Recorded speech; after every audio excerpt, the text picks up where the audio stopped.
séance ordinaire du Conseil municipal le 4 septembre. À l'ordre du jour. Donc, au point 1.1, adoption de l'ordre du jour. Au point 1.2, adoption du procès-verbal de la séance ordinaire tenue le 7 août 2018.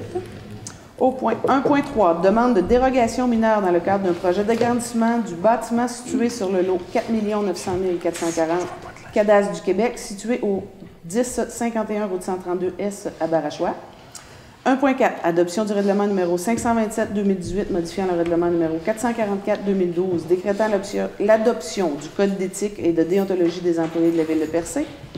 1.5, adoption du projet de règlement numéro 528-2018, modifiant le règlement de zonage numéro 436-2011, afin de permettre l'usage d'un fumoir à poisson ou une autre industrie artisanale de transformation du poisson de la classe d'usage L1, entreprise artisanale à titre d'usage spécifiquement autorisé dans la zone 102HA. 1.6. État indiquant les immeubles sur lesquels les taxes imposées n'ont pas été payées en tout ou en partie. Article 511 de la Loi sur les cités et villes. 1.6.1. Dépôt. Ordonnance de vente à l'enchère publique 2016 et antérieure. Et autorisation d'enchérir. Au point 1.7, approbation des comptes. 1.8, Office municipal d'habitation de Percé, budget 2018 révisé au 30 juillet 2018. 1.9, participation d'élus au congrès annuel de la Fédération québécoise des municipalités qui se tient à Montréal du 20 au 22 septembre 2018. 1.10, Fédération québécoise des municipalités et Énergère, programme de conversion du réseau d'éclairage public au DEL, étude de faisabilité. 2.1, engagement d'un pompier volontaire. 2.2, offre de services de Icarium Groupe Conseil, étude de positionnement de caserne. Au 3.1, achat de gravier pour l'entretien des routes municipales, surplus de Gervais Dubé Incorporé, entrepreneur général pour les travaux du lot 3 dans le cadre de la mise en œuvre du projet de protection et de réhabilitation du littoral de l'Anse du Sud. Au point 4.1, mise en œuvre du projet de protection et de réhabilitation du littoral de l'Anse du Sud. 4.1.1, offre de services de Tétratec, surveillance pour l'aménagement des récifs artificiels pour le homard. 4.1.2, offre de services du Centre interdisciplinaire et de développement en cartographie des océans. Vérification de la conformité des récifs artificiels pour le homard. 4.2, règlement sur les plans d'implantation et d'intégration architecturale. 4.2.1, construction d'une résidence unifamiliale isolée sur le lot 5 617 054. Cadastre du Québec, situé au 1644 route 132 Ouest à Cap-d'Espoir. 4.2.2, construction d'une résidence unifamiliale isolée sur le lot 5 083 046, Cadastre du Québec, situé au 248 route 132S à Percé. J'approuve. Merci, Mme Bourget. Alors, au point 1.2, adoption du procès-verbal de la séance ordinaire tenue le 7 août 2018. J'approuve. Mme Bourget. Madame Bourget. Je respire un peu. Allez. Au point 1.3, demande de dérogation mineure dans le cadre d'un projet d'agrandissement du bâtiment situé sur le lot 4 900 440, Cadastre du Québec, situé au 1051 route 132S à Barachois.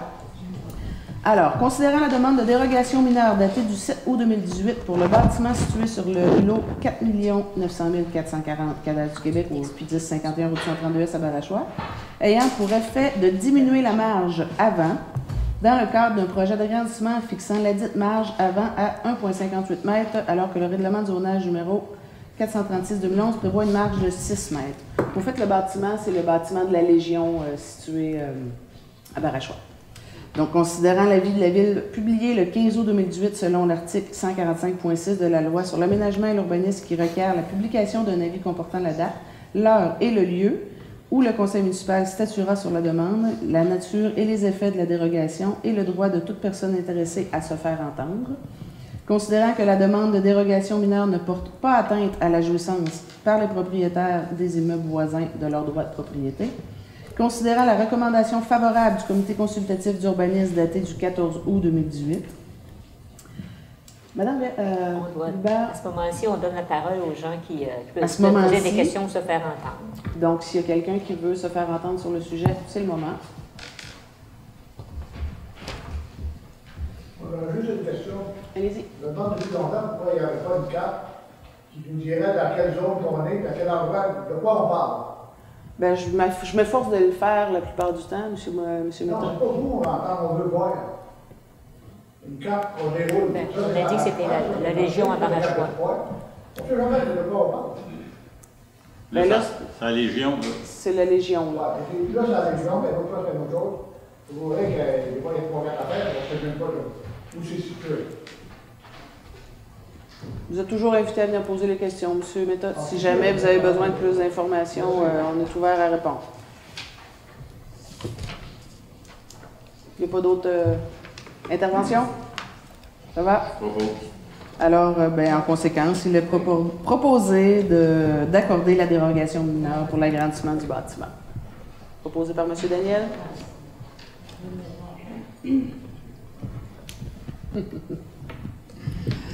Alors, merci, M. Daniel.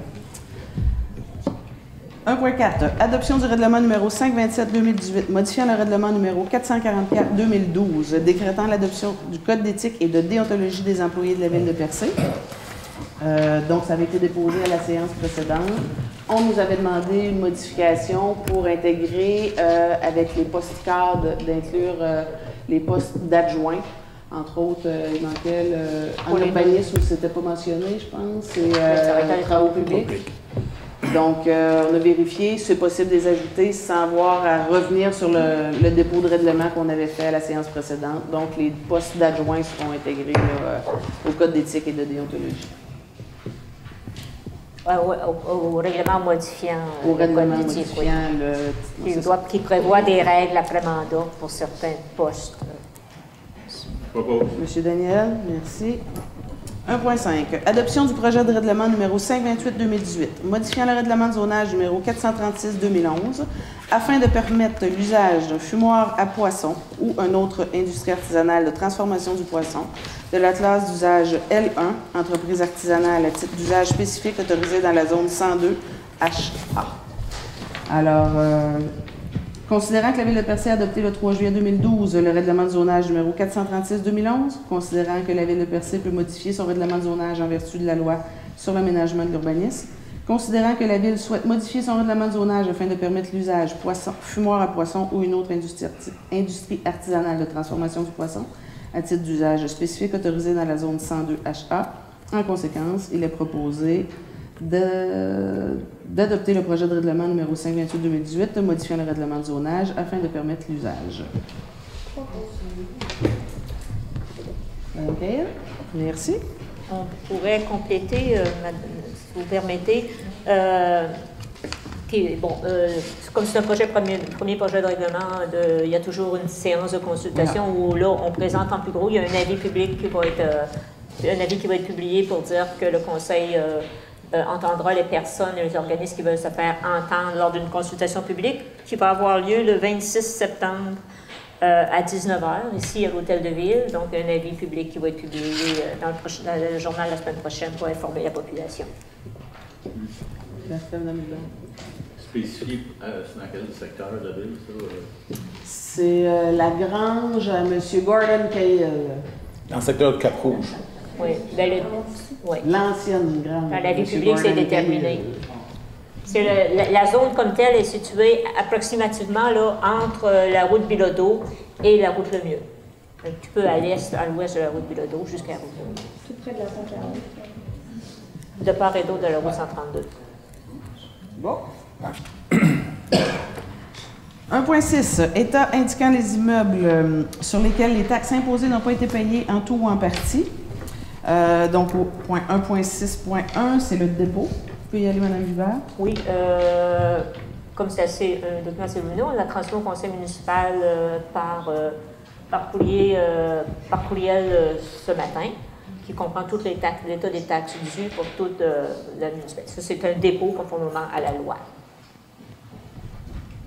Très bien. 1.6.2, ordonnance de vente à l'enchère publique.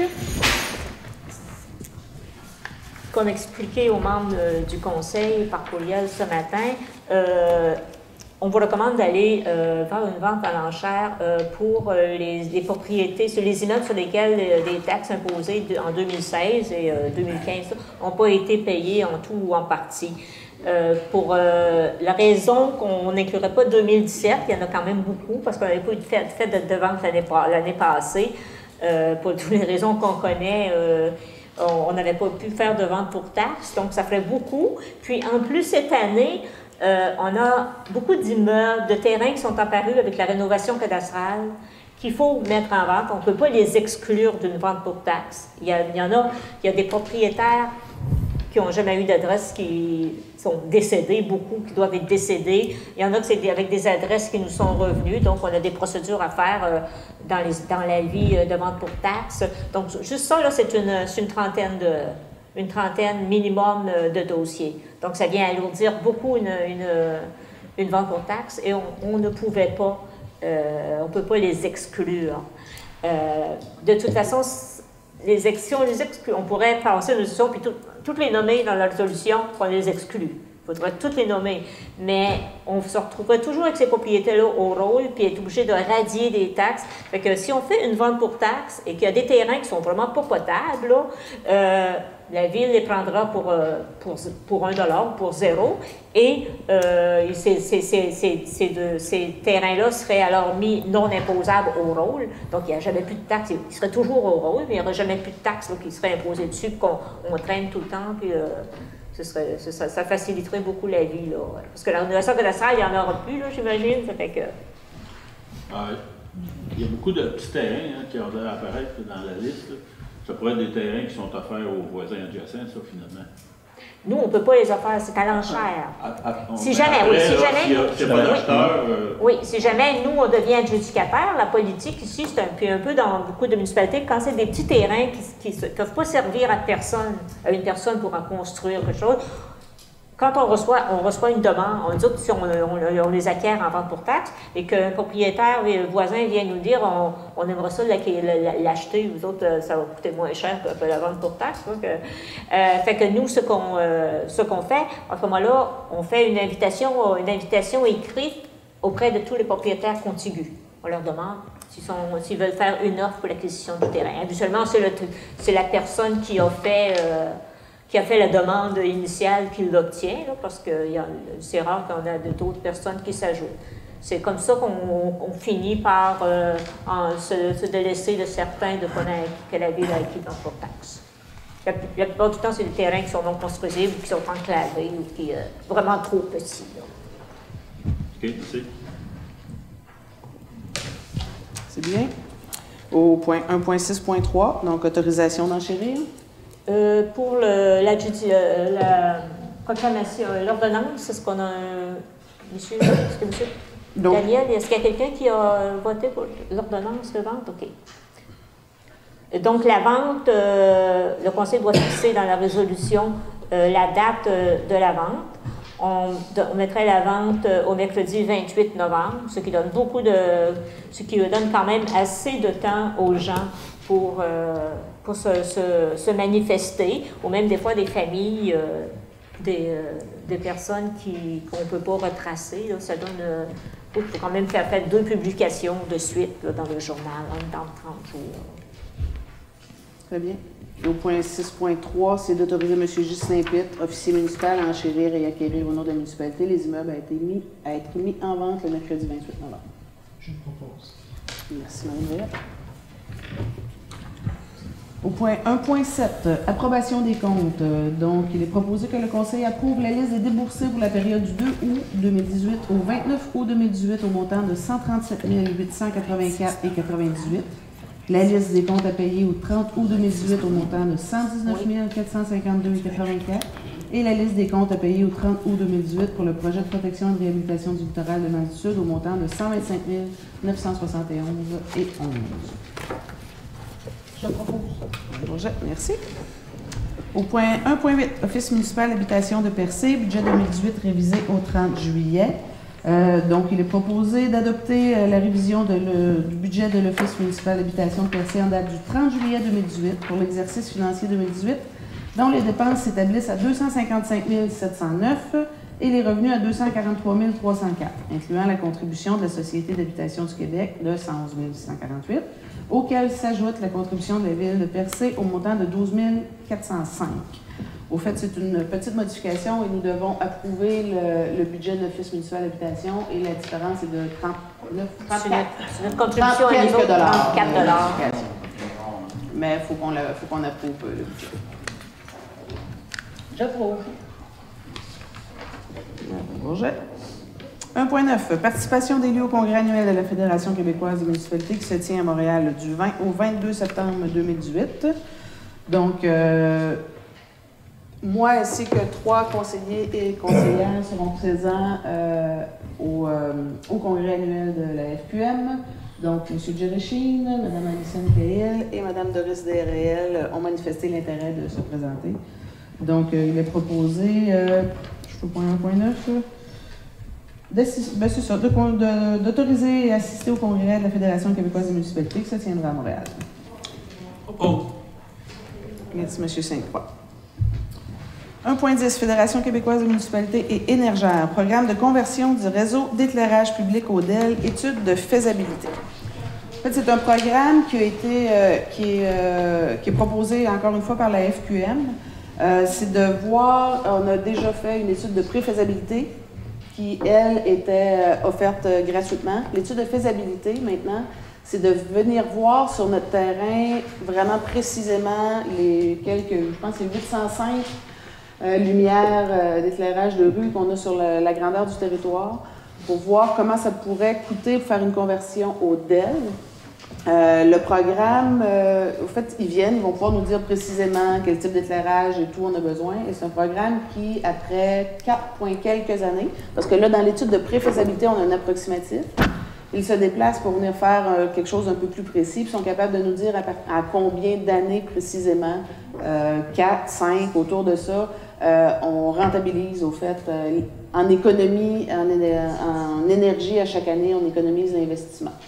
Donc, c'est une étude de préfaisabilité pour amener les experts à venir voir sur le terrain pour faire l'implantation d'un système au-DEL. Le conseil peut, après l'étude de faisabilité, on n'est pas obligé de continuer. Exactement. Le montant qui est aussi approximatif, on parle de quelque chose comme 16 000 $. Si jamais, après l'étude de préfaisabilité, le conseil municipal choisissait de ne pas poursuivre, on aurait à payer ce montant-là. Toutefois, si on poursuit dans la démarche, ce 16 000 $-là approximatif serait inclus dans le financement total. Et en fait, il n'y a aucun frais. Puis à partir de 4-5 ans, on commence à économiser. Là, ça peut être de l'ordre de 50 à 60 000 $ par année. Donc, la plupart des municipalités qui ont fait la conversion sont très satisfaites. Je propose. Merci, M. Sheen. Au point 1.11 maintenant, engagement d'un pompier volontaire. Donc, ça va bien. Il est proposé de procéder à l'engagement de M. Guy Comeau à titre de pompier volontaire de l'équipe de la caserne 63 de Cap d'Espoir, tel que recommandé par M. Luc Lebreu, directeur par intérim du service de sécurité incendie. Je propose. M. Sheen, merci. Donc, c'est une bonne nouvelle. Quand on a un pompier volontaire, vous savez qu'à chaque période de l'année, on n'a pas besoin d'être en recrutement officiel. Quelqu'un a de l'intérêt, peut se manifester quand il le souhaite. Il y a encore de la place. Au point 2.2, offre de service Icarium, groupe conseil, étude de positionnement de caserne. Je vais lire le projet de résolution, puis on va en revenir pour faire une mise au point. Comment ça, 3.1? 2.2, pardon. Donc, considérant que suite à l'incendie survenu à la caserne de Barachois, il s'avère pertinent d'évaluer le positionnement optimal de caserne sur le territoire de la ville de Percé afin non seulement de répondre aux exigences du schéma de couverture de risque en sécurité incendie de la MRC de Rocher-Percé, mais de contrôler les coûts d'opération du service de sécurité incendie dans les années à venir. En conséquence, il est proposé d'accepter l'offre de service Icarium Groupe Conseil datée du 27 août 2018 pour la réalisation d'une étude de positionnement de caserne pour le service incendie de la ville de Percé au coût de 3 000 $ plus taxes applicables et de solliciter la collaboration de la MRC du Rocher-Percé pour effectuer les simulations par géomatique requises dans le cadre de réalisation de cette étude. Et là, pour être rassurante, je vais dire ça comme ça, on ne souhaite pas, puis on ne fera pas, et je m'engage à ne pas déplacer la caserne de Barachois. C'est une étude d'optimisation qu'on souhaite faire pour s'assurer de voir les coûts qui sont défrayés par chacune des études. C'est comme une occasion qu'on a vue, puisqu'on est vraiment dans le sujet du service incendie avec l'incendie qu'il y a eu à Barachois. Donc, de comment optimiser, est-ce qu'on doit avoir des pompiers à temps plein, comment pour offrir un service de sécurité maximale, être en mesure de voir les coûts d'une caserne versus les coûts des autres casernes, Donc, c'est en même temps que ça, mais je m'engage ce soir à vous rassurer, Jean de Barachois, la caserne de pompiers va demeurer dans le secteur. Ils vont faire quoi avec les divers? Ils vont laisser des gens? Non, on est en train de regarder pour un positionnement temporaire, puis il reste à négocier et à terminer, mais on a un emplacement là, possible pour... Ouais, dans le même secteur d'ailleurs. Intervenir? Oui, certainement. Alors, c'est une bonne nouvelle. Sinon, il n'y a pas eu cet engagement-là. J'aurais probablement voté contre ce point-là. Parce que dans le fond, il y a peut-être 4 ans, peut-être, on a pris la peine d'agrandir la caserne à Barachois. C'est un site qui est central pour un paquet de gens. Donc, une bonne décision. Merci pour la précision. Ça fait plaisir. Au fait, merci Mme Réel. L'idée de cette étude-là, elle vient à se poser plein de questions, à dire le service de sécurité incendie coûte très cher à la ville. On sait qu'on a de la difficulté à recruter des pompiers. Est-ce que ça aurait été préférable d'en avoir d'en avoir deux? Est-ce qu'on pouvait les repositionner? C'est vraiment juste un espèce de brainstorming qui s'est fait dans notre tête. Mais clairement, la caserne de Percé ne peut pas être déplacée. C'est ici qui est la richesse foncière. On ne peut pas non plus avoir une caserne à Percé, une caserne à Cap d'Espoir sans avoir un secteur pour l'Est. Mais c'est vraiment d'aller voir, là, optimiser le service, là, tenter d'avoir quelque chose. Donc, pour 3 000 $, je pense que le timing était bon. Proposé par Mme Réal. Ils ne vont pas rebâtir ça cette année. Ça va aller probablement juste au printemps prochain. Là, le temps d'avoir les plans des devis, d'avoir les... Mais on va être en sécurité pour l'hiver. On a un espace encore. On jase, là. Il n'y aura plus de questions pour la fin.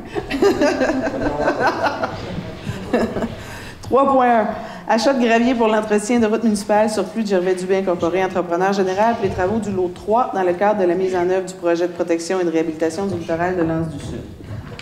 Donc, considérant que Gervais Dubé dispose d'un surplus de gravier tamisé et de roches de 2 à 7 pouces résultant de l'extraction du matériel ayant servi à produire le galet utilisé pour les travaux de rechargement de la plage de l'Anse du Sud à Percé. Considérant que ce gravier et cette roche, soit la pile MG20B, classe B, merci, se trouve sur les lieux même de l'extraction du galet, soit le banc Vibert, considérant que ce gravier et cette roche pourraient être utilisés dans le cadre de travaux d'entretien et de réfection de routes municipales, on parle d'accotement, considérant que Gervais Dubé propose à la Ville de lui vendre ce gravier et cette roche d'une quantité approximative de 10 000 tonnes au coût de 6,75 la tonne métrique pour le gravier et 6 $ la tonne métrique pour la roche, payable sur 2 ans, soit 40 % à la fin septembre 2018 et 60 % à la fin septembre 2019. Considérant que la Ville aurait la possibilité d'étaler la sortie du matériel sur une période de 3 ans, soit 2018 à 2020. Considérant que des analyses sont requises pour évaluer la qualité du matériel, en conséquence, il est proposé que la Ville accepte l'offre de Gervais Dubé suivant les conditions proposées. Que cette acceptation est conditionnelle aux analyses à être réalisées par la Ville et autres conditions techniques à prévoir, accessibilité au site, que le cas échéant, la mairesse et la greffière soient autorisées à signer pour et au nom de la Ville l'entente à intervenir entre les parties et que le cas échéant, les deniers nécessaires au paiement de cette dépense soient appropriés pour une affectation du fonds de carrière et de sablière. C'est quoi le prix de la vie? 6,75 la tonne métrique pour le gravier et 6 $ la tonne métrique pour la roche. 2 pouces.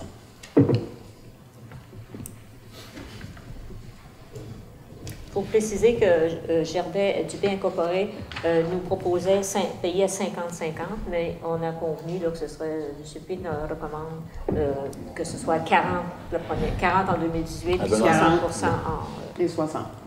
Oui. C'est bien. Proposition? Bon. Monsieur, Madame Hubert. C'est bon. Ça passe de même. Il y a une période de questions, M. Hubert, à la fin. Je ne mange pas de dents.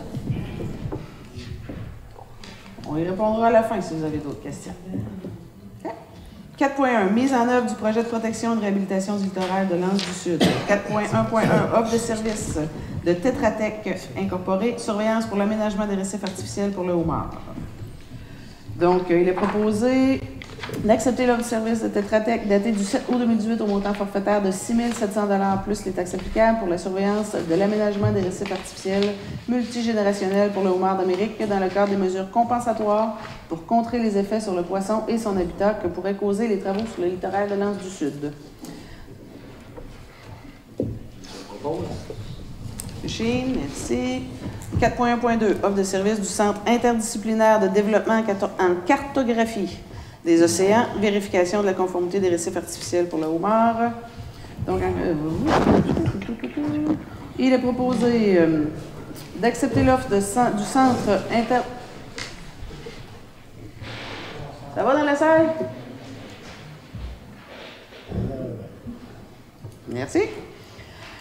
Il est proposé d'accepter l'offre du Centre interdisciplinaire de développement de cartographie des océans datée du 16 août 2018 au montant forfaitaire de 13 127,50 plus taxes applicables, auquel peut s'ajouter des coûts supplémentaires au besoin, au montant de 1 725 plus taxes applicables pour la vérification après l'installation de la conformité des récifs artificiels multigénérationnels pour le homard d'Amérique dans le cadre de mesures compensatoires pour contrer les effets sur le poisson et son habitat que pourraient causer les travaux sur le littoral de l'Anse du Sud. Une question là-dessus. Tout ça, là, c'est dans le cadre de. C'est dans le cadre du projet. Par le projet. Ouais. Mais nous autres, là-dedans, qu'est-ce qu'on fait finalement? On va passer facture, puis on autorise, mais passer de notre. Parce qu'on a procédé comme ça, c'est l'eau, les 3 lots. Oui, ça ne nous concerne pas vraiment. On gère ça, si ça nous concerne. Ben, c'est comme tout l'ensemble du projet, en fait, c'est la municipalité qui est gestionnaire du projet. Donc, tout ce qui c'est un à côté du projet. Mais rendu là, c'est.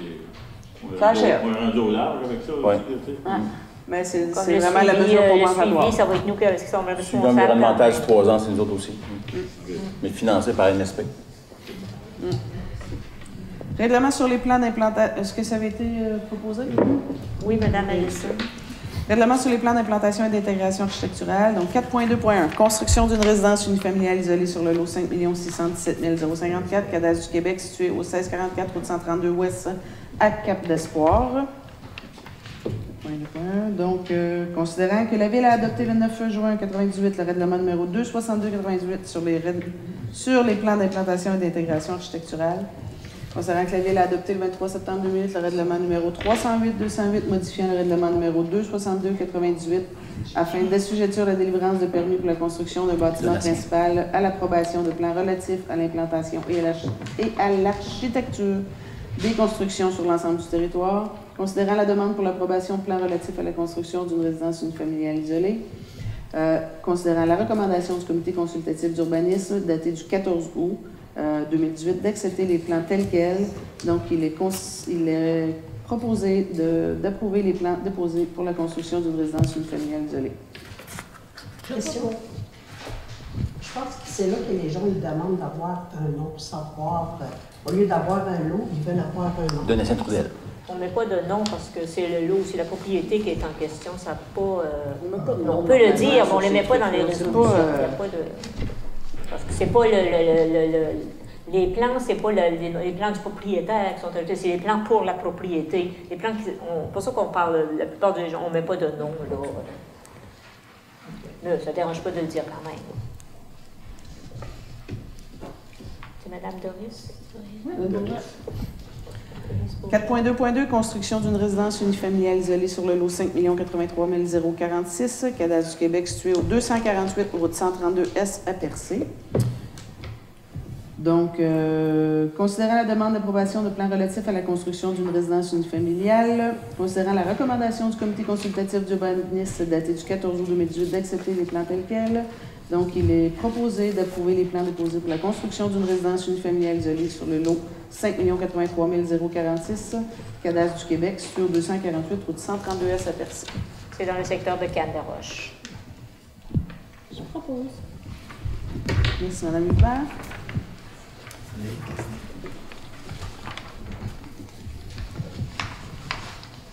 Alors, nous en sommes à la période de questions.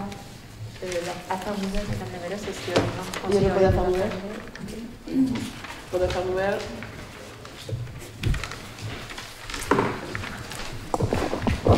Jean-Claude Minta. J'aimerais savoir ce qui arrive avec les études pour le quai dans le Nord. C'est arrêté, ça? Non, c'est pas arrêté. C'est en poursuite, mais on va en reparler à la séance prochaine. Mais c'est en poursuite. Il y a une étude qui a été mandatée par la municipalité, par le provincial et par le gouvernement fédéral. Donc, Mais pourquoi que la ministre dit que le quai est là et il va rester? Parce que vous voulez l'avoir dans une autre place? non, c'est pas parce que nous, on veut l'avoir dans nos places, parce que les plans qui ont été proposés jusqu'à maintenant sont pas du tout conformes à l'intégration, ni aux besoins des utilisateurs. Et qu'avec le gouvernement provincial et le gouvernement fédéral, on a convenu de faire une demande pour avoir une étude, pour voir quelles seraient les options les plus adéquates pour les utilisateurs, en intégrant les pêcheurs, parce que les pêcheurs ne devaient pas être intégrés à ce nouveau quai-là. Tout le monde le sait que c'est un quai qui doit être touristique. On a réussi à faire intégrer les demandes des pêcheurs à cette étude-là. Le MPO rétrocède le quai parce qu'ils ne veulent plus que ce soit un quai de pêche. Alors, le gouvernement provincial le reprend et sont prêts à entendre les besoins des pêcheurs pour intégrer dans les installations et dans l'infrastructure des équipements adéquats aux pêcheurs, ce qu'on a réussi à avoir. Ça s'est fait en collaboration. Pardon? Le quai n'est pas juste là pour les pêcheurs? Ben non, pas du tout, absolument pas. Le quai est là pour l'ensemble de la communauté. Le quai est là pour les utilisateurs, pour les touristes, pour desservir le parc national de l'île Bonaventure et du Rocher-Percé. Le quai est là pour l'ensemble des citoyens et pour toute la communauté. Parce que, chose je peux vous dire, vous n'avez pas encore déplacé le quai de place, parce que ça va aller bien plus fort que pour la rue que vous avez essayé de faire. On ne restera pas ça là, je peux vous le dire. Monsieur Méthode, on n'est pas en train de déménager le quai. Il y a eu beaucoup de désinformation, énormément de désinformation qui s'est fait. La collaboration... Ça serait bon d'en faire le point. Bien, le point est qu'on a demandé à ce qu'il y ait une étude qui soit faite pour avoir un quai qui va s'intégrer dans les besoins de la population et des touristes et des usagers et des utilisateurs. On a demandé une étude qui serait pour optimiser dans notre village de Percé pour les années à venir. Le MPO nous a proposé un quai de 50 à 75 ans de durée de vie. Nous ont proposé un quai qui était, pour le moment, on sait qu'ils travaillent présentement sur un autre concept, parce que le concept qui a été proposé était, je vais vous le dire, vraiment je vais essayer de faire attention à mes mots. Convenait vraiment pas à l'intégration du paysage. Okay? C'est un mur de roche énorme. Donc, en travaillant ensemble, en collaboration avec le gouvernement fédéral, Mme Leboutillier a mentionné que c'était non de son côté, alors que le cheminement se fait. Okay. Puis on n'est pas en train de changer un quai de place. Puis on est en train de réfléchir, encore une fois, qu'est-ce qui pourrait être optimal, M. Méthode, pour l'ensemble de la communauté? Qu'est-ce qu'on peut faire pour notre petite municipalité qui a 1 kilomètre de long? Est-ce que si l'étude démontrait à la fin de tout ça que le quai serait beaucoup plus pratique, beaucoup plus durable, pourrait servir à agrandir les bateaux dans les années à venir, pourrait servir à avoir des bateaux de plaisance dans notre village, pour avoir une marina qui s'intègre à ça, pourrait faire la marina de ce bord-là puis le quai de l'autre bord, ça va faire la même chose. Bien, écoutez, il y a des deniers fédérales qui s'en viennent à Percé. Il y a une étude qui va s'en venir pour démontrer c'est quoi l'avantage de tout ça. On n'est pas en train de déménager un quai, on est vraiment en train de voir qu'est-ce qui va être le plus pratique pour les années à venir. On parle de 50 ans, on parle de 75 ans peut-être pour un quai. Si on agrandissait notre village par en dedans, qu'on améliorait la circulation, il y a plein de facteurs à intégrer dans cette étude-là. Laissez-moi prendre une gorgée d'eau. Il n'y aura jamais moins de monde de ce côté-là du village, puis il n'y aura jamais plus de monde de ce côté-là du village. Si la circulation peut se faire d'une côte à l'autre, qui a 1 kilomètre de long, je ne pense pas qu'il y a personne qui va en avoir de situation néfaste. Je pense que toute la circulation va se faire dans la même façon. Pardon, je m'excuse d'interrompre. Je suis peut-être un petit peu moins d'accord. Mon nom, c'est Mélanie Langlois. Et vraiment que le quai, il y a un déplacement du quai. Je crois qu'il y a des objections qui vont se lever là, dans la place parce qu'il y a une place du quai, il y a une rue du quai, ça s'appelle comme ça. La circulation en ce moment, elle est centrée à Percé. Je crois que l'étude de faisabilité devrait être envisagée. L'étude, elle va l'être pour les deux côtés, Mme Langlois. On parle de 75 15 ans, un quai, est-ce que c'est toujours... C'est le quai qui nous a été proposé par le MPO, là, une durée de vie de 5 ans. 75 ans. Combien de temps il a duré ce quai-là? Bien, il n'y a pas duré ce temps-là, c'est certain. Puis c'est pour ça qu'ils nous ont proposé un mur de roche de 6 mètres de haut qui cache le rocher percé. Qui cacherait le rocher percé, un mur? 6 mètres. Présentement, le quai, il a 3 mètres. Quand j'ai lu ça dans le journal, les propos, j'ai été vraiment avérée parce que je me suis dit, comment on peut cacher le rocher percé avec un mur aussi élevé? Est-ce que vous parlez qu'il va y avoir du fond, de l'eau, cette hauteur-là, ou vraiment à la hauteur? À la hauteur de l'eau, 6 mètres. À partir de la hauteur de l'eau. J'ai jamais vu aucun quai dans toute la Gaspésie, puis je suis même... Encore moins devant le rocher percé, hein? Il y a quelque chose qui ne marche pas là-dedans. Tu sais, l'étude de faisabilité, je ne sais pas, est financée entièrement, oui. Mais il faudrait vraiment qu'il soit un petit peu dirigé pour les utilisateurs. Bien, c'est fait. Les utilisateurs sont consultés. Oui, mais aussi les touristes, parce que je pense pas qu'on va venir cacher le quai. J'ai jamais vu un comme... Madame Langlois, écoutez, c'est les ingénieurs du MPO qui ont fait des concepts, là. C'est pas moi qui les ai faits, là. C'est pas, je les ai pas inventés non plus, là. Il n'y a aucun quai qui est aussi élevé partout. On s'entend là-dessus. J'ai jamais vu un plan où est-ce que le quai pouvait être aussi élevé. Je crois qu'on parle d'une hauteur qui part à profondeur. Non. Présentement, le quai sort 3 mètres de l'eau et 6 mètres, c'est aux 2 tiers des lampadaires. Encore plus. Oui, c'est le double du quai présentement. Présentement, il y a 3 mètres, on parle de 6 mètres. On parle du 2 tiers du lampadaire. Ça veut dire que c'est certain que si on monte sur la montagne, on va voir le rocher percé, là. Mais si on marche sur la nouvelle plage, si on marche sur la promenade, ça cache pas le rocher au complet, là. On va pas juste voir du bleu, mais ça va cacher la ligne bleue entre le quai et le rocher percé. On va leur laisser ces détails-là, mais je sais que le quai, en ce moment, à l'endroit où est-ce qu'il est situé, il va y avoir des défenseurs quand même. Les commerçants du coin, c'est ça? Je crois que oui, parce que ça s'appelle un endroit pour ça, puis ça a toujours été... La promenade est là, le quai, s'il doit être là, si le quai... Pas pourquoi on a mis 21 millions dans toute une belle promenade. Puis cacher le rocher percé, moi non plus, je ne comprendrais pas. Ensuite, on déplace le quai à un autre endroit. Ça, je ne comprendrais pas, par contre. C'est pour les utilisateurs, Mme Langlois. L'étude va démontrer. Nous, ce qu'on a demandé au gouvernement fédéral, en collaboration avec le gouvernement provincial, OK? Parce que le gouvernement provincial n'a pas du tout l'intention d'avoir un quai qui va être de cette envergure-là, OK? Donc, on a demandé à faire une étude. On a juste dit, écoutez, là, avant de nous faire quelque chose qui va durer, on va dire 50 ans, là, pour faire 50 ans, est-ce qu'on peut juste réfléchir comme il faut? C'est quoi les opportunités? C'est quoi les options? On n'est pas en train de faire un quai à Dudleston ou même à Cannes-de-Roche ou à Cap-d'Espoir. On est dans le cœur de notre village. Le cœur du village, là, moi, je le considère d'une côte à l'autre, le cœur du village touristique. Puis depuis que je suis en campagne électorale, je pense qu'on doit décentraliser puis travailler avec l'ensemble du territoire, le plus possible. Il y a des nouvelles infrastructures qui s'installent à Cannes-de-Roche, à Pointe-du-Banc, je trouve ça extraordinaire. On est capable d'amener le tourisme vers d'autres points, puis on n'a pas moins de touristes, au contraire. On a doublé l'achalandage de touristes dans les 4 dernières années. Je pense que les restaurants, les hôtels, tout le monde a des très, très bonnes saisons. Tout le monde est... Je pense pas qu'il va y avoir moins de monde qui va marcher sur la belle promenade, à l'espace Suzanne Vitté. Je pense pas que ce serait ça Je pense pas que c'est nécessairement que ça le nœud de la question. J'ai encore entendu décentraliser un petit peu pour l'élargir. Ça m'inquiète toujours. Moi, un quai qui n'est pas à sa même place.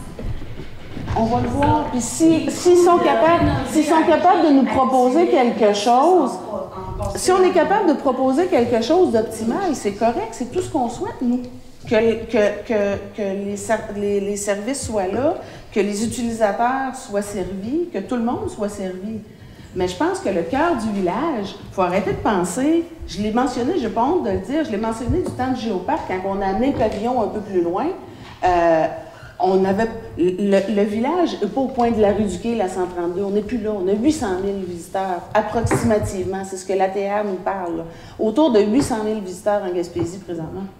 Je crois que vous avez été mal relaté aussi dans le journal, parce que ce qui est écrit, c'est comme l'étude est déjà... Non, ça c'est Mme Leboutillier qui a dit qu'on ne déménagerait pas le quai. C'est pas nous ici, à l'ancienne...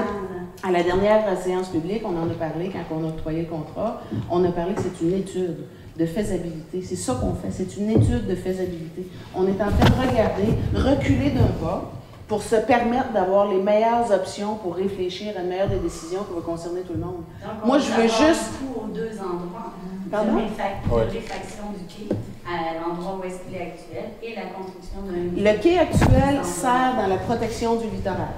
Donc, il y a une utilité dans la protection du littoral. S'ils le refont, il faut qu'ils le défassent pareil. Il faut qu'ils le défassent. Mais il faut qu'ils fassent quelque chose là qui a une utilité dans la protection, dans le transfert des sédiments entre le côté sud et le côté nord du quai. Mais vite comme ça, l'étude de faisabilité, on voit bien qu'on va augmenter le coût si on le traverse. Pas nécessairement. Ça dépend des infrastructures qui pourraient servir de l'autre côté. Ça dépend. S'il y a besoin de moins de roches de l'autre côté, on ne le sait pas. Je construis un nouveau quai, puis en plus, j'améliore l'ancien.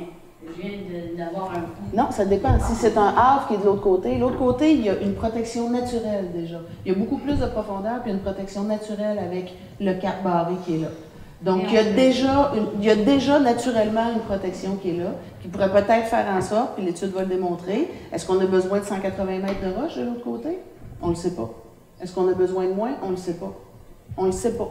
Mais moi, je vais demander à ce que ça soit réfléchi aussi. Bien, c'est ce qu'on fait. Moi, c'est ce que nous, là, c'est ce qu'on a demandé. À ce que ce soit réfléchi pour être en mesure d'offrir la meilleure des possibilités. L'étude va démontrer les avantages et les inconvénients. Mais sur le côté des commerçants aussi, qui peut avoir autour, parce que là, on parle aussi, le quai est un autre endroit, c'est vraiment un réaménagement de tout le monde à un autre endroit. Mais il y a des commerçants partout, hein? Il y a des commerçants partout. Vous pensez vraiment, vous, qu'il y aura plus de gens qui vont circuler de ce côté-là? Avec le parc municipal, avec la promenade, avec les hôtels, avec les restaurants? La manière que vous demandez de le déménager, là, je crois que... Je ne demande pas de le déménager, je demande d'avoir la meilleure des options pour construire quelque chose qui va durer 50 ans, qui va bénéficier à l'ensemble de la communauté. Ah, merci, mais on va en parler encore à l'autre réunion. Pas de problème. Ça, Cathy, c'est un peu comme tu dis, OK, c'est pas le centre du village. Tu dois savoir ce que c'est. Tu as essayé de rentrer, c'était dans le centre du village. Et puis, tu n'as pas resté. Qu'est-ce que tu veux dire? Tu veux dire, arrêtez de centrer. Même toi, tu as essayé de t'en venir à notre place. Ah, ben là, on est complètement hors sujet, là. On est vraiment hors sujet, M. Méthode. La décision pour rester là concerne pas... ben, c'est hors sujet, tout à fait. Je pourrais dire d'autres choses, je ne le dirai pas. Puis pour ce qui en est, la place où étaient supposés être les plongeurs, ça en est rendu où? Au même point qu'on en était à la dernière séance et à la dernière question, c'est-à-dire qu'on va renégocier à l'automne une entente à plus long terme. Bien, il y a eu une entente temporaire qui a été signée pour la saison, puis c'était convenu qu'on allait recommencer les négociations à la fin du mois de septembre. L'entente, c'était combien? L'entente pour l'été? Oui. Elle était de 6 400 $. Je vous en offre 15, moi, pour la place. Il faut faire du récréo touristique pour 49 ans. Ça, c'est la première des conditions. Le récréatif. C'est pas que ça coûte un loyer. C'était pas pour l'ensemble du bâtiment, M. Méthode, ce qu'on avait convenu pour l'été. C'était quoi? C'était pour une partie du bâtiment. C'est une entente temporaire qu'on a eue, puis ils n'ont pas utilisé les locaux. On va renégocier pour une entente à plus long terme. Mais une bonne chose que vous avez faite, je peux vous dire, c'est engager Brenda Kane parce qu'elle fait un super de beau travail. Merci.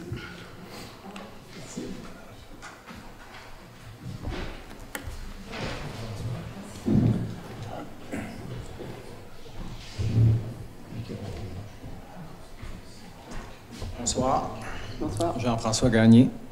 Je m'excuse, ça va être un petit peu long, là, mais je vais faire une lecture rapide d'un document que je vais remettre aux journalistes, à la journaliste. Écoutez tout ça maintenant. Et puis au Conseil de ville. Je viens ce soir vous déposer une demande pour que la Ville de Percé mette fin définitivement à son entente avec le ministère de la Culture et des Communications concernant la reconnaissance comme site patrimonial du Québec. Cette reconnaissance ne donne aucun avantage ni à la population générale de Percé, ni à son industrie touristique, ni à ses organismes œuvrant dans le domaine culturel. En revanche, elle est la source d'immenses frustrations pour la population vivant dans le territoire concerné et des pertes financières importantes pour quiconque désire investir dans l'arrondissement naturel. L'obligation d'effectuer un inventaire archéologique pour toute nouvelle construction ou nouvel aménagement de terrain entraîne des frais considérables de nature à décourager les investisseurs. C'est au bas mot une dépense supplémentaire de près de 10 000 $ qu'il faut prévoir si on veut bâtir dans l'arrondissement naturel. Ces frais supplémentaires sont imputables au temps considérable que les professionnels et fournisseurs de services que nous engageons doivent perdre dans le processus, aux nouveaux délais que nous devons subir en tant que citoyens, aux frais reliés à l'inventaire archéologique lui-même. Et je ne calcule pas ici les frais encourus lors des travaux si par malheur on devait tomber sur un ancien rondin de bois de trottoir en creusant des fondations. On parle ici de milliers de dollars par jour de retard pour dédommager les entrepreneurs et leurs sous-traitants. Le ministère de la Culture et des Communications a des ambitions archéologiques pour lesquelles il n'a pas les moyens financiers et c'est le futur citoyen désirant s'installer dans l'arrondissement qui doit en faire les frais. Cela constitue un impôt et une taxe discriminatoire dont la légitimité constitutionnelle est certainement douteuse. Si le Québec a des ambitions archéologiques, il devrait se voter un budget en conséquence et le financer à même des impôts de l'ensemble des citoyens. En passant les dizaines de milliers et peut-être la centaine de milliers de dollars qui a été dépensés par le gouvernement en recherche archéologique à Percé en 2017 n'a pas donné grand résultat. Il faudrait peut-être en tenir compte dans les décisions que l'on prend en 2018, que finalement, ça ne sert à rien, ces fouilles-là, ces inventaires-là, mais on continue quand même à nous les demander. Le prochain gouvernement pourra aussi en profiter pour financer l'ensemble du ministère de la Culture et des Communications pour que celui-ci ait aussi les moyens de ses ambitions.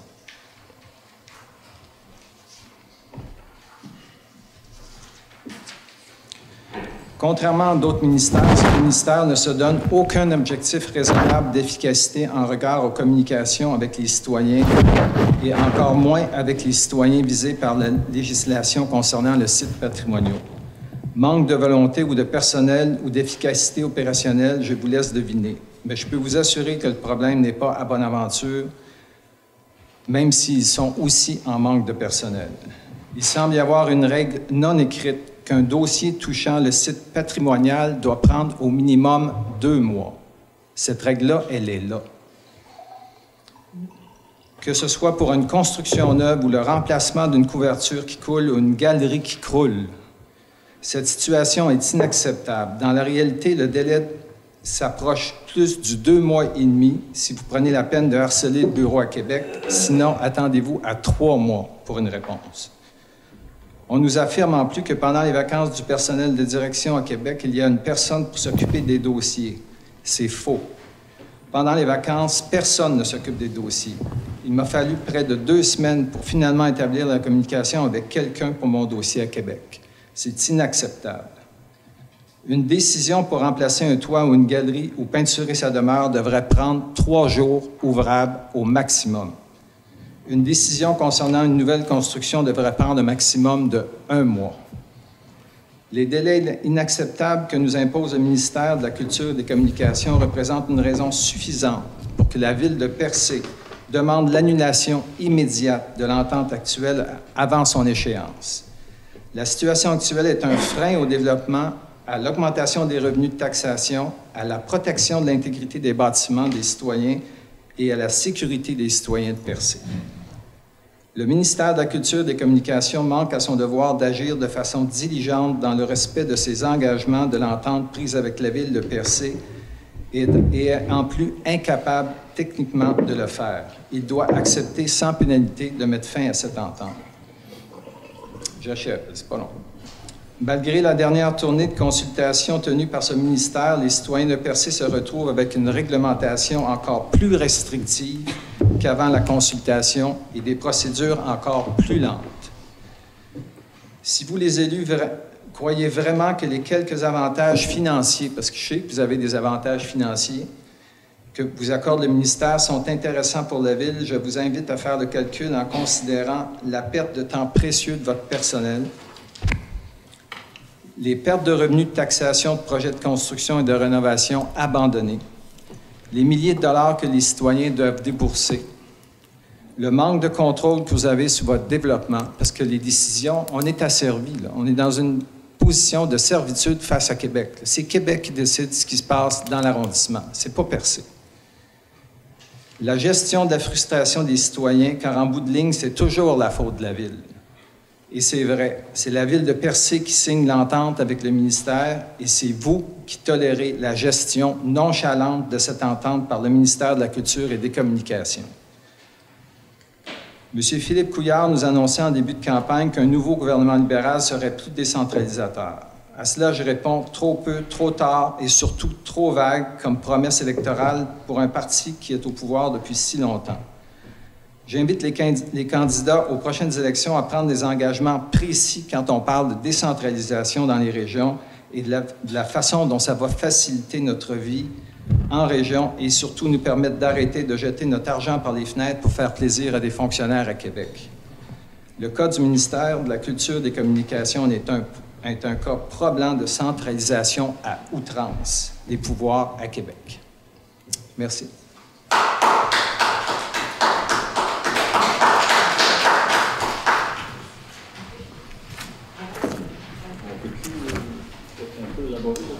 Moi, ça me tente pas. Pas ce soir.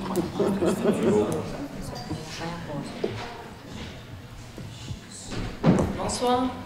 Sylvie Boulay, j'habite dans le secteur de Cap-Rouge, dans le dossier des hélicoptères. Comme je vous l'avais dit cet hiver, Madame la mairesse, j'avais l'intention, si l'hélicoptère revenait, de mettre ma maison à vendre, ce que j'ai fait. Et c'est avant même d'avoir la surprise de voir qu'il y avait 2 hélicoptères et non pas juste un. En fin de compte, évidemment, c'est une déception. C'est le bruit qui est d'autant plus présent. Là, c'est plus un hélicoptère qu'on a du côté de la falaise, c'est 2 hélicoptères qui viennent au-dessus du rang de l'Irlande. Et comme nouvel arrivant, moi, ça fait 6 ans que je suis ici, je m'attendais à des interventions pour tenir compte du fait que le bruit dérange les citoyens, en tout cas plusieurs citoyens des alentours. Et maintenant, c'est de coin du banc aussi qu'on a des échos que ça dérange, évidemment. Ce qu'on a à vous demander ce soir, le regroupement des citoyens contre les nuisances autour des hélicoptères, c'est un moratoire, donc de suspendre l'activité des hélicoptères pour l'an prochain, tant que vous n'aurez pas évalué les réelles retombées de cette activité-là. Et vous voulez d'ailleurs évaluer l'offre touristique de façon globale. Alors, ce à quoi on s'attend, c'est que vous évaluez qu'est-ce que les hélicoptères nous rapportent comme citoyens de Percé, à part le bruit. Aussi, on aimerait savoir les mesures d'urgence qui sont mises en place en cas d'accident et aussi qu'on puisse savoir l'impact sur l'évaluation ou la valeur marchande des propriétés autour des sites des hélicoptères. Puis dans le moratoire en question, qu'on puisse avoir des plans de vol pour minimiser l'impact auprès des citoyens. Tant qu'à moi, la prochaine étape, si aucune mesure est prise par la Ville, parce que malgré la jurisprudence fédérale, je pense que tout le monde sait maintenant que c'est de jurisprudence fédérale, tous les paliers de gouvernement auxquels on s'est adressé depuis 4 ans nous ont dit, autant au fédéral qu'au provincial, qu'au régional, que la Ville a un pouvoir d'influence qui ne semble pas s'exercer depuis 4 ans. Alors, la prochaine étape, tant qu'à moi, serait des mesures légales pour des mesures de compensation, de perte de jouissance d'une propriété ou des pertes éventuelles au niveau de la revente. J'espère qu'on n'aura pas à aller dans ce sens-là, mais c'est une solution qui est envisagée. Alors la question, c'est qu'est-ce que la Ville prévoit faire compte tenu de la situation et que les citoyens sont de plus en plus lésés par rapport à ce qui se passe avec les hélicoptères. Vous avez déposé une lettre, Mme Boulay? Vous avez déposé vos questions? Est-ce que vous les avez envoyées par écrit à la municipalité? Il n'y a aucun problème, ça s'est déjà fait, ça peut se refaire. On va regarder. Bien, merci.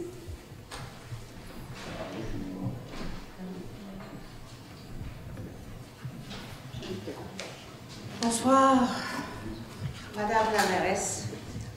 Bonsoir. Messieurs, dames, les conseillers, et puis chers concitoyens. Moi, j'ai une petite histoire à vous raconter ce soir, ce ne sera pas trop long. Hein? J'ai calculé, ça prend 4 minutes. Mon nom, c'est Irène Richer. J'habite depuis décembre 2017, le 459 route 132 Ouest à Percé. Vivre à Percé en permanence était mon rêve depuis que j'ai arrêté d'y venir passer mes étés à l'âge de 18 ans. J'ai réalisé ce rêve en achetant cette propriété au point de vue exceptionnel avec la mer et l'île Bonaventure. Au fil des saisons, cette mer m'a présenté des oiseaux et des animaux marins de toute espèce. Un rêve que de se lever le matin, de se précipiter au bord de la falaise pour y suivre ce qui s'y passe. Et l'hiver, magique, extraordinaire, unique. L'été, enfin arrivé, car j'anticipais la saison de mes étés d'enfance avec joie, je me réveille un de ces matins avec un bruit terrible au-dessus de ma tête. La route, des travaux chez les voisins. Non, c'est un hélicoptère qui survole ma maison et se dirige lentement vers l'île Bonaventure, juste au-dessus de l'aire marine où s'épanouissent baleines de toutes sortes et leurs compagnons ailés. Ébranlé, je me dis que c'est un cas individuel, unique, un proprio un peu inconscient, mais que ça va s'arrêter là. Horreur! 30 minutes plus tard, même vision démentielle, l'hélico revient et se pose à quelques 500 mètres de chez moi. Pour faire une histoire courte, tout l'été, j'ai eu à subir ce bruit d'enfer qui nous empêche souvent de se parler à l'extérieur. Combien de temps dure la belle saison ici à Percé? Et voilà que j'ai à subir ce tonnerre à toutes les 30 minutes, 7 jours sur 7. Il va de soi que je suis extrêmement découragée et que je me sens abusée, exploitée d'une manière éhontée. 1. La valeur de revente de ma maison est devenue presque nulle. Beau terrain d'ouverture pour les spéculateurs. 2. Et cette vérité est uniforme sur tout l'ensemble des résidences, gîtes et motels qui me voisinent. Qui va acheter une propriété qui est à côté d'un terrain d'atterrissage d'hélicoptère en plein été, alors que c'est la saison touristique? A-t-on consulté les citoyens avant d'accorder les permis d'opération? Y a-t-il eu des études sismiques et environnementales préalables à l'autorisation du permis? Qu'en pense l'UNESCO? Est-ce que le comité a été mis au courant de cette opération commerciale? Vous allez peut-être me demander pourquoi vous n'êtes pas venu avant pour vous plaindre. J'ai patienté jusqu'à ce soir pour être sûr que l'opération en question soit terminée. Ce qui est important, c'est que la discussion ait lieu entre nous. Ce sont les résidents de Percé qui payent. Ce sont les résidents de Percé qui payent la facture fiscale. Ce sont les représentants de la ville à la ville qui doivent, n'est-ce pas, dire ce que les résidents pensent. Je m'inquiète de plus en plus sur l'avenir de Percé. Est-ce que les spéculateurs auront bientôt le chemin libre et vont continuer à détruire la montagne et rendre l'environnement inapte aux oiseaux et aux animaux marins? Je m'inquiète d'autant plus que cet engin de malheur aura eu certainement de terribles impacts sur notre falaise. Qui va assumer dans quelques années quand ces impacts vont se faire sentir? Toutes les parties en cause aujourd'hui auront à assumer cette responsabilité. En conséquence, je vais déposer une demande de compensation immédiate à la Ville et à la MRC pour pour réduire mon fardeau fiscal et pour obtenir une compensation monétaire avant l'année fiscale 2019, à moins que nous déposions un moratoire complet sur cette opération, tant et aussi longtemps qu'ils n'auront pas trouvé un autre espace pour fonctionner. Merci.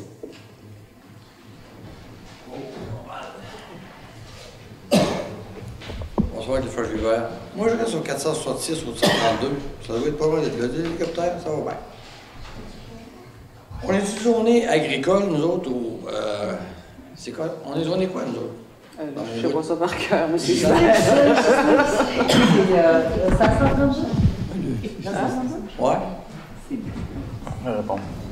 Résidentiel, dans le 132, puis 60 mètres, après, c'est agroforestier. À l'arrière des résidences, entre l'Irlande puis Percé, c'est agroforestier. Mais moi, je reste en arrière de chez nous, là.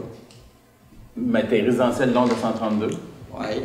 Puis à l'arrière, à 60 mètres du chemin, environ 250 pieds, tu tombes agroforestier. À 60 mètres? Ouais. C'est pas agricole. C'est une zone agroforestier où l'agriculture est permise, l'activité forestière. C'est quoi la zone verte? C'est de la forêt. Là. Ils ont le droit de bâtir une grange là, pour emmener des animaux, tout ça. Il faut que je le regarde. Je peux pas te dire oui, là. Il faut que je le regarde. Parce que la madame qui a acheté à côté de chez nous, venue nous voir, puis elle a dit qu'elle bâtissait une grange, puis elle avait 31 normes qu'elle emmenait. Les angles? Oui, 31. On n'a pas venu encore nous voir. On va le regarder. En tout cas, elle a dit qu'elle bâtissait ça cet automne. Là. On prend le permis. Je suis pas au courant, M. Hubert. En tout cas, moi, jusqu'à midi. Non. Elle est venue me voir. Ben, normalement, il va falloir qu'elle passe par le... On va venir chercher le permis, elle vient nous voir, puis on va regarder. Si c'est conforme, on va choisir de mettre le permis, mais on va l'analyser, c'est sûr. Okay. Encore peut-être le règlement de tournage. Bon, moi, je vais venir au point 3.1. Le surplus de Gervais Dubé. C'est pas un surplus pour commencer, c'est des résidus à Gervais Dubé. Il n'y a pas de surplus là. Non, résidus. Ce qui est sorti de là, c'était la cochonnerie qui tombait, qui était pas bonne. C'est suite au tamisage. Ils ont tamisé le matériel qui avait bonne grosseur est venu sur la plage, puis ce qui était plus petit, que le ministère de l'Environnement ne voulait pas qu'il venait sur la plage, il a fait un tas, puis c'est ce tas-là qui est disponible. Mais vous appelez ça du MG20B. Il va t'analyser. Il va t'analyser. Qui a dit que c'était du MG20B? On a dû le vérifier. Les emplois municipaux ont été vérifiés. Mais le MG20B, c'est du 0,3 non conforme. Moi, je sais. Puis du 0,3 non conforme, là, il n'y a pas de terre là-dedans. Puis ça, vous charriez comme c'est là. On n'a pas encore. On n'a pas pris encore. Hey, je l'ai vu encore un matin, je l'ai rencontré. Il n'est pas me compter de menterie, là. Ben, vous l'avez mis au pont Nord. On n'a pas d'entente avec lui. Comment? On n'a pas d'entente avec lui. Mais comment est-ce que vous faites pour sortir du stuff de là? Il y en a mis au Bornox, il l'a dit Alain l'autre jour, ils ont fait des essais. Il l'a mis dans la route Bilodeau, tu passes à côté. Tu vois cette vache qui revole partout où elle est compactée plein de vases. Monte dans la route. Dans la route Bilodeau? Oui, il y en a. Il m'a dit que c'était de l'asphalte. Ben oui. Il y en a de l'asphalte, mais allez voir, marcher, mais avec toi de même. Puis ils en ont mis dans la route du département. S'il a fait des tests pour aller voir si ça se compactait bien. Puis, parce que lui disait le fait qu'il y avait un petit peu de matériel ou d'un peu de terre dedans faisait en sorte qu'elle se compactait mieux que du À moins 30, il n'y a pas de trop. Mais pas qu'il va mouiller, par exemple. Tu ne fais pas d'accotement avec ça, là. Le certificat qu'il y a de ça, il est où? Il est conditionnel, il est conditionnel. Mon chauffeur m'a donné un, puis conditionnel, mais j'ai revu le certificat de ça, que c'est bon. On va le faire faire. Avant d'aller de l'avant, on s'assure que le matériel que lui oui, mais vous proposez d'accepter ça, là, puis vous avez pas de conditionnel. C'est bon. Le directeur des travaux civils et mais là, comment est-ce que vous faites pour savoir, vous sortez ça de là, vous payez comment pour ça? 6,75 le 0,3 quart, puis 6,75 pour le 2 pouces, 4 pouces. Mais la balance est où? La balance.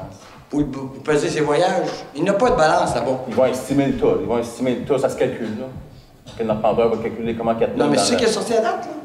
Ah, ben là, il y en a même en arrière de l'igloo à sel, là. Un tas qui a caché là.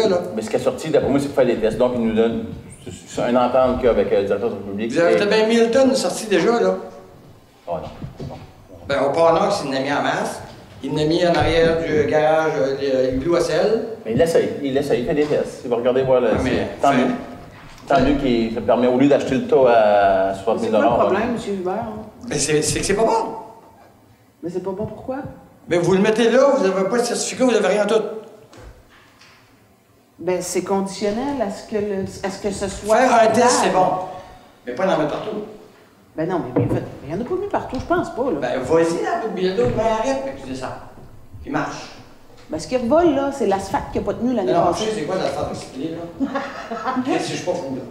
Va voir, c'est des roches, il y en a des plates. Ben, ça peut, ce qu'ils ont mis sur le bord du chemin Bilodeau, là, en début d'année, là, ça peut pas être ça. Impossible que c'est ça. Ils l'ont mis dernièrement, là. Ils ont voulu le mettre à la petite pelle. Je passe là tous les jours, j'ai pas vu. Je vais regarder. On va checker, on va vérifier. Je vais checker, mais j'ai pas vu. Bon, puis comme ça, c'est ça. Là, ils sortent ça de là, puis il n'y a pas de trou. C'est temps du voyage, puis go. Tu sais pas comment est-ce que vous sortez, là. Il n'y a pas de facture, il n'y a rien de tout. C'est des C'est ouvert. Il y a un directeur des travaux publics qui n'est pas présent ici ce soir. Mais il devrait être là, par exemple.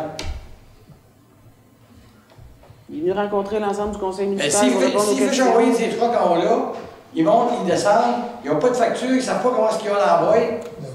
Si on a 12 tonnes, puis Dubé dit, ben, ça vaut 15 tonnes une boîte de même, ça va marcher de même, quoi.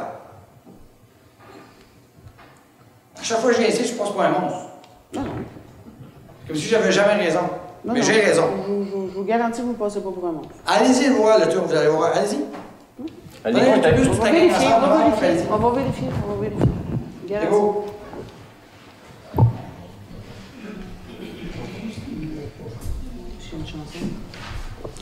Bonsoir, Mme la mairesse. Louis Beaulieu du Cap-Blanc. À la réunion du conseil du 7 août, on avait reconnu que le site de passeport hélico contrevenait à des règles municipales, à des règlements municipaux sur lesquels la municipalité pouvait intervenir.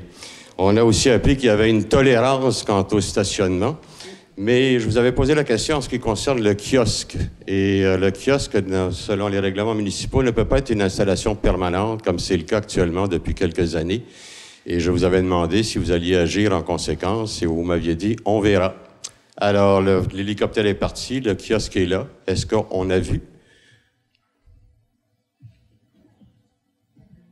Est-ce qu'on va demander à retirer le kiosque, comme c'est prévu dans les règlements municipaux? Sur une autre question, toujours, vous avez adopté dans la réunion du 7 août, une étude, en fait, vous impliquez dans une étude sur les retombées de l'industrie touristique de Percé. Je voulais savoir tout d'abord qui allait faire cette étude. Je n'ai plus le nom. On l'a passé à la dernière séance, Mme Hubert, est-ce que vous vous souvenez? L'étude. Non, je ne sais pas En attendant, est-ce que la question de l'hélicoptère, justement, ou des hélicoptères, puisque cette année on a eu le luxe de 2, va être pris effectivement aussi faire partie de cette étude quant aux retombées touristiques? La rencontre de démarrage va avoir lieu prochainement, là, je ne sais pas exactement. Est-ce qu'il va y avoir une consultation publique à l'intérieur de cette étude? Est-ce qu'il y a des gens qui vont pouvoir intervenir? Oui, les gens vont être consultés. Tout le monde va être consulté, au fait, les industriels comme les touristes. Là. Il y a plusieurs volets à l'étude. Et l'étude, est-ce qu'on prévoit quand elle devrait être disponible? L'année prochaine. Il faut faire un tour de... L'année prochaine, décembre? Ben, à la fin de la saison, j'imagine, là, parce que la saison 2018 n'a pas été possible d'investiguer, donc ça va aller à la saison 2019 pour avoir faire le tour des sondages, dont les résultats devraient arriver quelque part à l'automne 2019. Je pense que Mme Hubert a une réponse. La firme MCA Conseil. MCA Conseil, c'est une firme de... Je ne sais pas. Merci. Est-ce que ce document, ce rapport qui va être fait, va être rendu public? On va y avoir un accès?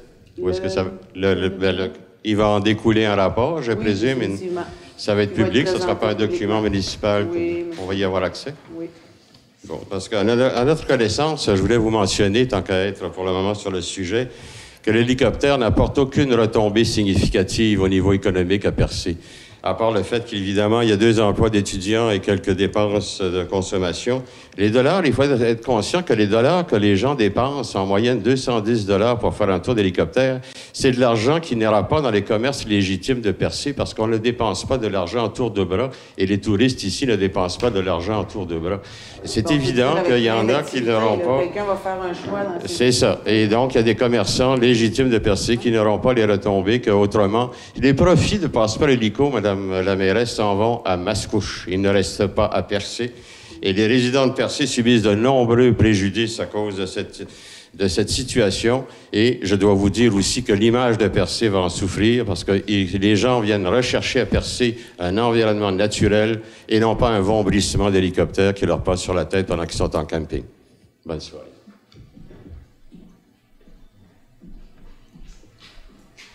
Bonsoir tout le monde. Madame la mairesse, concitoyens.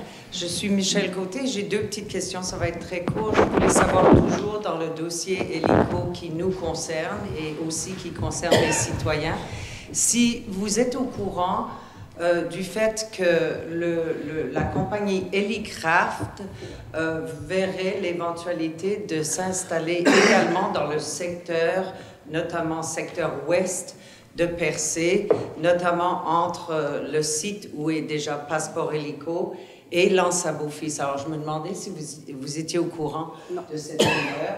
Et donc, si vous n'êtes pas au courant de cette rumeur, si ça devait s'avérer vrai, j'imagine que vous pouvez comprendre qu'on soit alerté, notamment les citoyens de Percé-Ouest qui déjà depuis 3 ans subissent des préjudices et demandent que l'hélicoptère qui est déjà là se déplace ailleurs. Je pense que vous pouvez comprendre cela, n'est-ce pas? Oui, certainement. Que ça va vous déranger, ça, je le comprends. Oui. Et alors, donc, comme dernière petite question, étant donné que vous n'êtes pas au courant, mais que peut-être vous aurez des informations au courant de l'automne, de l'hiver, est-ce que vous seriez d'accord, peut-être Madame Alison Cahill, qui fait partie de notre secteur, pourrait nous mettre au courant précisément peut-être le regroupement par certains membres du regroupement qui vivent dans ce coin-là. Est-ce que vous seriez d'accord de nous mettre d'accord de toute information concernant 2, les hélicoptères, les mouvances Madame des Côté, hélicoptères l'information, vous l'obtenez en général avant nous. Ben, il n'y a pas de permis à demander à la Ville de Percé pour ça. Ils peuvent s'établir dans le milieu. Donc, le permis passe par Transport Canada. Si c'est autorisé par Transport Canada, nous, on l'apprend après vous.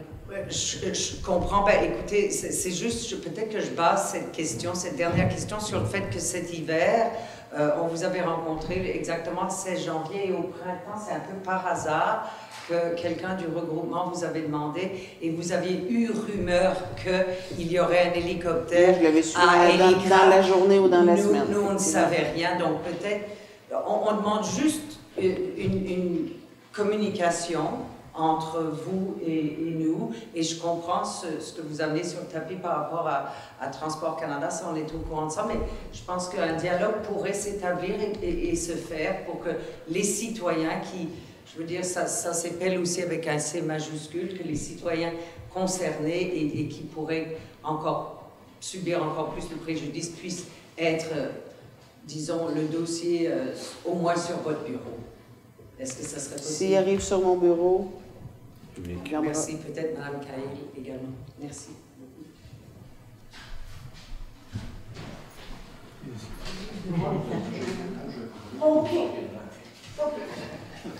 Bonjour, Alexandre Darèche, Percé. Dans le fond, j'écoute tout ce qui se parle toujours pour les hélicoptères puis tout. Moi, je suis prêt à me construire un chalet au coin du banc. J'ai pas de pancarte à vendre, pas de pancarte à louer. Mon évaluation, la demande est partie en flèche. Je suppose que les madames prennent que les valeurs de maison prennent un drap.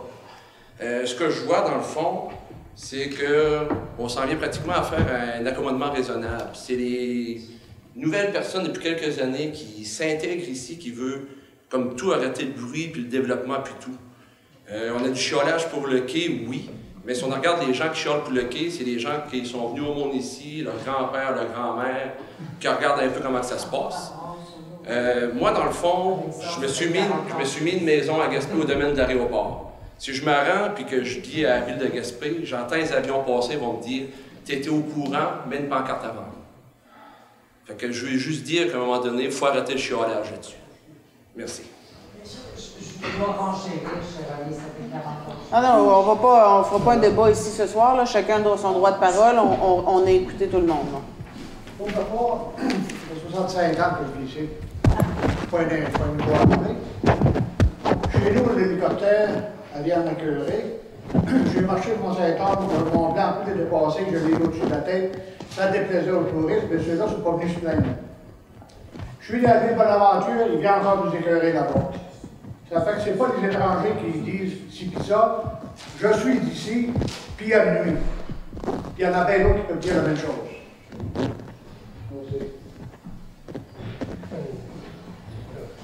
Moi, je voulais juste compléter la réponse que vous avez donnée tout à l'heure. C'est que, On va faire ça bref, écoutez, madame. Oui, on va juste faire ça bref, là. bref. C'est qu'il est impossible, à mon avis, qu'une telle opération existe sans l'accord de la Ville. Ben, c'est comme ça la réglementation fédérale de Transport Canada. Non, c'est impossible. Une opération commerciale doit obtenir l'autorisation de la Ville. C'est votre opinion, ma chère dame, mais c'est pas la réalité. Bonsoir, Michel Fréchette, Cap d'Espoir. Je voudrais revenir sur le point 1.6 qui est la vente pour taxes. Oui. La dernière qui a eu lieu, je pense que c'était en 2016 ou 2017? 2016. 2016, il y avait 47 propriétés à vendre, dont 66 étaient des résidents. Est-ce qu'il y a, dans ce qui s'en vient, aussi un aussi grand nombre de propriétés qui pourraient risquer d'être vendues pour non-paiement de taxes? Et si oui, est-ce que c'est symptomatique d'un niveau de taxe tellement élevé que les gens ne sont plus en mesure de payer ou qu'il y a d'autres raisons? Il y a toutes sortes de raisons, mais celle-là fait partie. Monsieur Fréchette. Non, je le sais, j'y ai assisté. Oui. Sauf que ça me surprend à chaque fois que des résidents d'ici ne soient pas en mesure d'acquitter leur montant de taxes. Alors, mais c'est comme ça. Bien souvent, c'est pour aider les successions. Il y en a qui ne le veulent pas, il y en a qui ne le savent même pas. Hein? Il y en a qui ne savent même pas. J'ai vu des gens de Varennes qui avaient un terrain ici. Puis qui ne savaient pas mais nécessairement. Ce que j'essaie de dire, c'est est-ce que ce n'est pas un indicateur à l'effet qu'on doit y penser?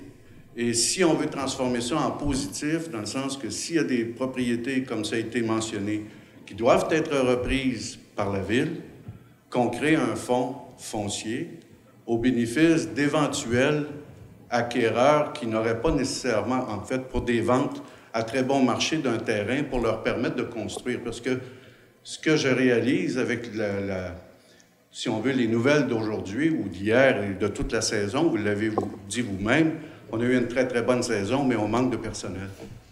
Donc, est-ce qu'on peut imaginer que des touristes, ça passe, mais des résidents, ça reste? Donc, si on accentuait le phénomène de résidence et d'installation dans notre ville, parce qu'on a connu tous les problèmes à l'effet que les gens allaient se bâtir ailleurs de Percé à cause du taux de taxe. Donc, c'est l'ensemble de la gestion de la ville qui est mise en cause. OK? Si on faisait des efforts de ce côté-là pour trouver des solutions, peut-être que... Je vous laisse terminer. OK, peut-être qu'on aurait à la fois des nouveaux résidents qui seraient plus heureux que ceux qu'on a entendus ce soir, et aussi des jeunes qui viendraient s'installer pour regarnir nos écoles, regarnir les commerces. Et... Je peux répondre maintenant? Oui. La question était là. Est-ce que vous avez un plan? On réfléchit énormément, monsieur, à l'occupation et à la vitalité du territoire, définitivement, parce qu'on sait que ça coûte plus cher que les municipalités d'à côté. C'est parce que les frais et les charges sont beaucoup plus élevés à Percé que dans les municipalités avoisinantes aussi. On parle de territoire, on parle de kilométrage de route. On a 110 km de route municipale, M. Fréchette, ici à Percé. 110 km de route municipale qui a des frais directement liés à votre entreprise. Il y a une stratégie en place, il y a une réflexion, il y a une étude en place, il y a même un dépôt de dossier qui a été fait en première partie puis qui va se refaire prochainement suite aux prochaines élections. Mais sachez que le problème, il est conscient. Il m'inquiète, moi, dans la mesure où... Il m'inquiète beaucoup. La saine gestion d'une ville, on peut l'examiner avec des indicateurs et en l'absence d'indicateurs, c'est assez difficile. On ne parle pas de mauvaise gestion de ville. J'ai parlé de saine gestion, je n'ai pas parlé de mauvaise gestion, madame.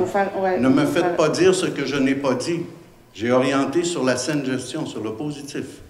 C'est vous qui parlez de mauvaise gestion, pas moi. Vous l'avez dit tout à l'heure. Je l'ai entendu.